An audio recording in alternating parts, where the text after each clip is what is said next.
નમસ્કાર, હું ભટ્ટમાનસી નર્મદા સમાચારમાં આપનું સ્વાગત કરું છું। સૌપ્રથમ જોઈશું આજના મુખ્ય સમાચાર। ભરૂચ જિલ્લા પંચાયતના પ્રમુખ તરીકે ડિમ્પલ રાજ અને ઉપપ્રમુખ તરીકે અજીત વસાવાની વરણી। કારોબારી ચેરમેન તરીકે પ્રવીણ પટેલ, પક્ષના નેતા મગન પટેલ અને દંડક મહેશ રાઠોડ।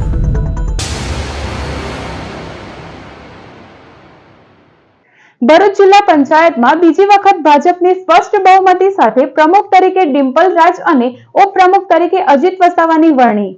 ભરૂચ જિલ્લા પંચાયતમાં બીજી વખત ભાજપે સ્પષ્ટ બહુમતી હાંસલ કર્યા બાદ પ્રમુખ ઉપપ્રમુખની વરણી માટે ભાજપે મેન્ડેટ જારી કર્યા હતા। આજે શનિવારે જિલ્લા પંચાયત સભાગૃહમાં નર્મદા કલેક્ટરની ઉપસ્થિતિમાં પ્રમુખ ઉપપ્રમુખ માટે ચૂંટણી પ્રક્રિયા હાથ ધરાઈ હતી, જેમાં ભાજપના ડિમ્પલબેન રાજ જંગી બહુમતી સાથે પ્રમુખ તરીકે ચૂંટી આવ્યા હતા।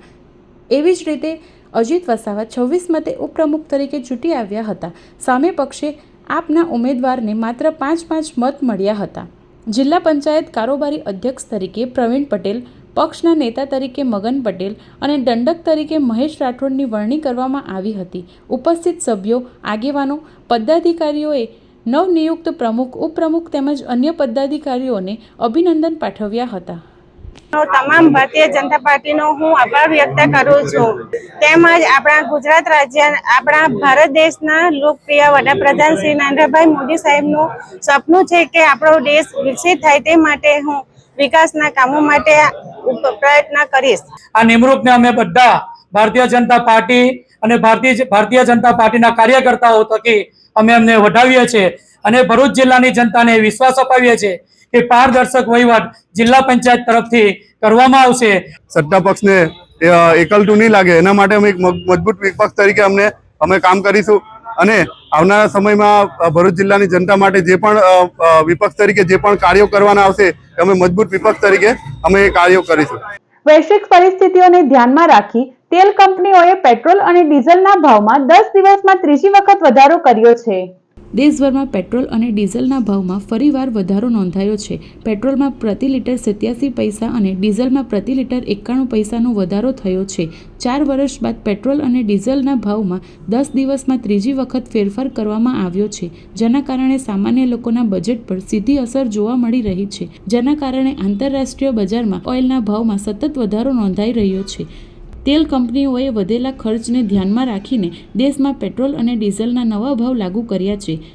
આ ભાવ વધારાથી પરિવહન ખર્ચ વધવાની શક્યતા છે, જેના કારણે આવનારા દિવસોમાં અન્ય જરૂરી ચીજ વસ્તુઓ પણ મોંઘી થઈ શકે છે। ઓઇલનો ભાવ જ્યારે વધે છે તો પેટ્રોલ ડીઝલનો ભાવ તરત વધારી દે છે અને જ્યારે ઘટે છે ત્યારે પેટ્રોલ ડીઝલનો ભાવ સસ્તો કરવામાં આટલી બધી વાર કેમ, આ વિચારવા જેવું છે।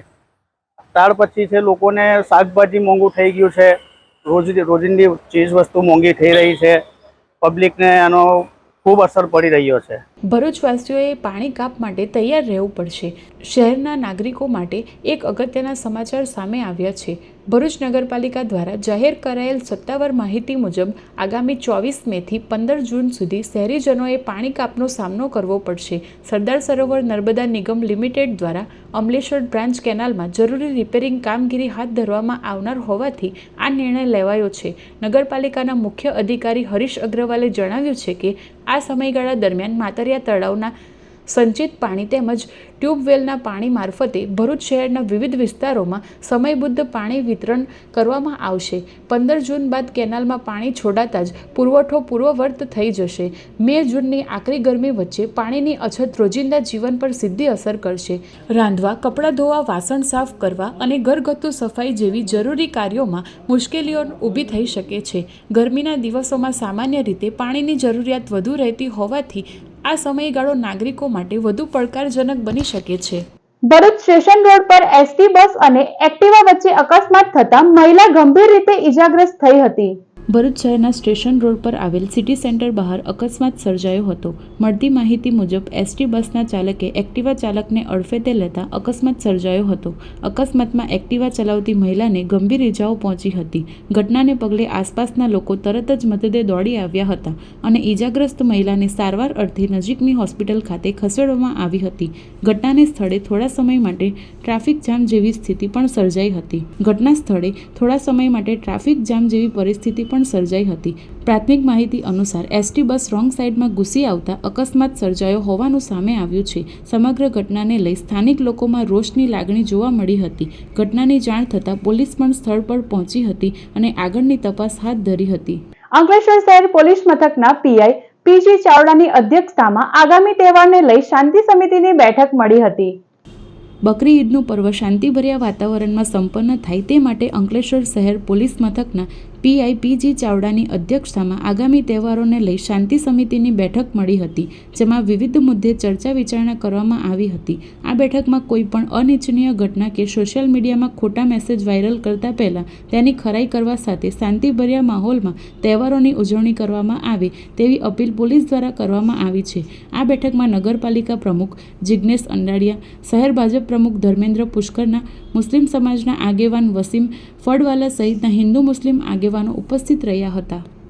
આ તહેવાર શાંતિપૂર્ણ રીતે મનાવવામાં આવે, કોઈ અનિચ્છનીય ઘટના ન બને અને ગામની શાંતિ ન ઢોળાય, જેને અનુલક્ષીને આજરોજ અંકલેશ્વર શહેર પોલીસ સ્ટેશન ખાતે એક શાંતિ સમિતિની બેઠકનું આયોજન કરવામાં આવ્યું હતું, જેની અંદર ભારતીય જનતા પાર્ટી અને બીજા સામાજિક આગેવાનો અને મુસ્લિમ આગેવાનો સાથે આ બેઠક યોજી અને શાંતિપૂર્ણ રીતે યોજાય.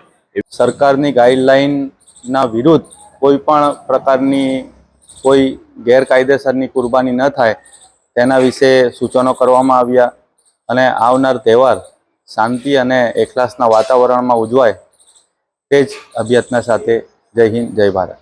ભરૂચમાં પ્રથમવાર ભરૂચ ટેનિસ પ્રીમિયર લીગનું આયોજન કરવામાં આવ્યું છે. આ ટેનિસ લીગ અંતર્ગત 8 ફ્રેન્ચાઇઝી માટે 10 ટીમ સભ્યોના ડ્રોની પ્રક્રિયા શુક્રવાર તારીખ 22મી મેના રોજ ભરૂચના રોટરી ક્લબ ખાતે યોજાઈ હતી. કાર્યક્રમમાં ભરૂચ નગરપાલિકાના નવનિયુક્ત પ્રમુખ દેવેન્દ્રસિંહ વસાવા, ઉપપ્રમુખ રચિતા મોદી સહિત શહેરના આગેવાનો, વિવિધ ક્ષેત્રના મહાનુભાવો તથા ક્રિકેટ પ્રેમીઓ ઉપસ્થિત રહ્યા હતા. દીપ પ્રાગટ્ય બાદ ઓક્શન યોજાયું હતું, જેમાં ખેલાડીઓની ડ્રો દ્વારા પસંદગી કરવામાં આવી હતી. બીટીપીએલના ઇવેન્ટ ચેરમેન નવેન્દુ ગોયલે જણાવ્યું હતું કે માત્ર ભરૂચના ખેલાડીઓની પ્લેટફોર્મ પૂરું પાડવા માટે પ્રથમ વખત આ આયોજન કરવામાં આવ્યું છે, જેમાં ભરૂચના અનેક ખેલપ્રેમીઓનો સાથ અને સહકાર સાંપડ્યો છે. સમગ્ર ઓક્શન પ્રક્રિયાનું સુંદર સંચાલન ઇસ્માઇલ મતાદારે કર્યું હતું. ભરૂચ ટેનિસ પ્રીમિયર લીગ એક નવું આયોજન ભરૂચ જિલ્લામાં સૌ પ્રથમવાર થવા જઈ રહ્યું છે. અત્યાર લગી ટુર્નામેન્ટ્સ થઈ હશે, જેમાં 200 ટીમ હોય, 300 ટીમ હોય, બહારના પ્લેયરો આવે. આ સૌ પ્રથમવાર એવું છે કે ખાલી ભરૂચ જિલ્લાના પ્લેયરો આમાં ભાગ લઈ શકશે. પેલો અમે એ વિચારીને કર્યું છે કે અબ સિર્ફ ભરૂચ ખેલેગા, એટલે ભરૂચ જિલ્લાના માત્ર ભરૂચ જિલ્લાના જ પ્લેયર્સો આમાં રમી શકશે.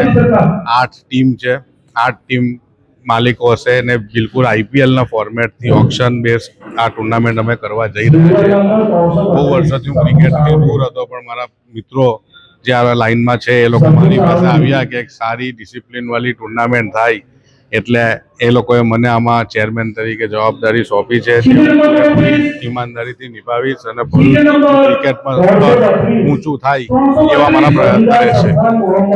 ભરૂચ નગરપાલિકા દ્વારા 24 મે થી 15 જૂન સુધી અપાયો પાણી કાપ. બકરી ઈદ બાદ પાણી કાપ આપવા કોંગ્રેસની રજૂઆત. શહેરમાં પાણી પુરવઠા સંબંધિત કામગીરીને કારણે જાહેર થયેલા શટડાઉન મુદ્દે કોંગ્રેસના કાઉન્સિલર શમશાદ અલી સૈયદ દ્વારા ભરૂચ નગરપાલિકાના પ્રમુખશ્રી તથા ચીફ ઓફિસરને લેખિત રજૂઆત કરવામાં આવી છે. રજૂઆતમાં જણાવ્યું છે કે તારીખ 28/5/2026ના રોજ ઈદ ઉદ અલ્હાનો પવિત્ર તહેવાર હોવાથી મુસ્લિમ સમાજમાં પાણીની વિશેષ જરૂરિયાત રહેતી હોય છે.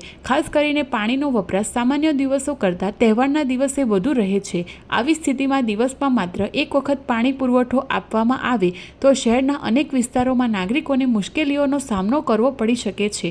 તેથી જનહિત તથા ઈદના પવિત્ર તહેવારને ધ્યાનમાં રાખી ઉપરોક્ત કામગીરી ઈદ બાદ શરૂ કરવામાં આવે તેવી માંગ કરવામાં આવી છે. ભરૂચના ચાવજ રોડ વિસ્તારમાં વિડીયોકોન કંપની પાસે 2 દારૂડિયાઓએ ભારે હંગામો મચાવ્યાની ઘટના સામે આવી છે. ઘટનાને કારણે વિસ્તારમાં થોડા સમય માટે અફરાતફરીનો માહોલ સર્જાયો હતો. મળતી માહિતી મુજબ છોટા હાથી ટેમ્પો રોડની વચ્ચે ઊભો રાખી બંને શખ્સોએ બૂમાબૂમ અને ગેરવર્તન શરૂ કર્યું હતું. આ દરમિયાન ટેમ્પોના ચાલકે અન્ય એક યુવાન સાથે ઝઘડો કરી તેને ઢોરમાર માર્યો હોવાનું સ્થાનિકો દ્વારા જણાવાયું છે. ઘટનાએ વધુ ઉગ્ર સ્વરૂપ ધારણ કરતા ટેમ્પોમાંથી કાતર કાઢી લાવી યુવાનના વાળ કાપી નાખ્યાનો પણ આક્ષેપ કરવામાં આવ્યો છે. રસ્તા પર લોકોના ટોળે ટોળા ભેગા થતા ટ્રાફિક પણ થોડા સમય માટે પ્રભાવિત થયો હતો. અંકલેશ્વર GIDC માં આવેલ નિરંજન પેટ્રોકેમિકલ કંપનીના પાર્કિંગમાંથી ચોરી થયેલ રિક્ષા સાથે એક ઇસમ ઝડપાયો. મૂળ પાવીજેતપુર અને હાલ અંકલેશ્વરના જીતાલી ગામની ગ્રીન સિટી ખાતે રહેતા વિષ્ણુ દલસુખ રાઠવાએ અંકલેશ્વર GIDCમાં આવેલ નિરંજન પેટ્રોકેમિકલ કંપનીમાં ઓપરેટર તરીકે નોકરી કરે છે. નોકરી બાદ તેઓ રિક્ષા ચલાવે છે. જેઓએ પોતાની રિક્ષા નંબર GJ16 AX2180 કંપનીના પાર્કિંગમાં પાર્ક કરી હતી. તે સમયે વાહન ચોરો ત્રાટકી 2 લાખની કિંમતની રિક્ષા ચોરી અંગે અંકલેશ્વર GIDC પોલીસે ગુનો નોંધી તપાસ હાથ ધરી છે. તે સમયે પોલીસે બાતમીના આધારે યોગી સ્ટેટ નાકા પાસેથી સુનિલ પરબત નાયક નામના ઈસમને ઝડપી પાડ્યો હતો. સમાચાર પૂર્ણ કરતા પહેલા એક નજર મુખ્ય સમાચાર પર. ભરૂચ જિલ્લા પંચાયતના પ્રમુખ તરીકે ડિમ્પલ રાજ અને ઉપપ્રમુખ તરીકે અજીત વસાવાની વરણી. કારોબારી ચેરમેન તરીકે પ્રવીણ પટેલ, પક્ષના નેતા મગન પટેલ અને દંડક મહેશ રાઠોડ. તો આ હતા અત્યાર સુધીના નર્મદા સમાચાર. નવા સમાચાર સાથે ફરી મળીશું. નમસ્કાર.